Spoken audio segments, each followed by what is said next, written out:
গরম ভাতের সাথে যে কোনো সর্ষে বাটা দিয়ে মাছ কিন্তু দুর্দান্ত লাগে। আর তার উপরে হয় যদি পাবদা মাছ, তো কোনো কথাই হবে না। তাই আজকে খুব ঝটপট বানাবো পাবদা মাছ। পাবদা মাছটা এমনিও খুব নরম হয়, খুব তাড়াতাড়ি রান্না হয়ে যায়, তাই আগে ভাতটা বসিয়ে দিলাম। এবার মাছটাকে নুন, হলুদ, শুকনো লঙ্কা গুঁড়ো, সর্ষের তেল দিয়ে মাখিয়ে ভাজা করে নেবো। এই মাছটা তো বেশি ভাজতেও হয় না, হালকা ভেজেই তুলে নিয়ে কড়াইতে কালো জিরে ফোড়ন দিয়ে আমি টমেটো বাটা দিয়ে দিয়েছিলাম, নুন আর হলুদ। এবার মশলাটা ভালো করে কষলে এখানে আরেকটা মশলা বানিয়েছিলাম, যেটা সাদা সর্ষে, কালো সর্ষে আর কাঁচা লঙ্কা দিয়ে। ওই মশলাটা দিয়ে একটু কষিয়ে জল দিয়ে দেবো, নাহলে কিন্তু তিতে হয়ে যাবে। এবার মাছ দুটোকে দিয়ে দুটো ফুট হয়ে গেলেই এর মধ্যে আমি কাঁচা লঙ্কা নামানোর আগে সর্ষের তেল দিয়েছিলাম। যা সুন্দর গন্ধ বেরোচ্ছিল, দেখতে যতটাই সুন্দর হয়েছে, খেতে কিন্তু ভীষণ সুন্দর। আর খাবারের সুন্দর গন্ধতেই বোঝা যায় কিন্তু খাবার বেশ ভালো হয়েছে।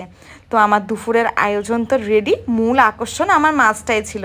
কেমন লাগছে আয়োজনটা তোমরা কিন্তু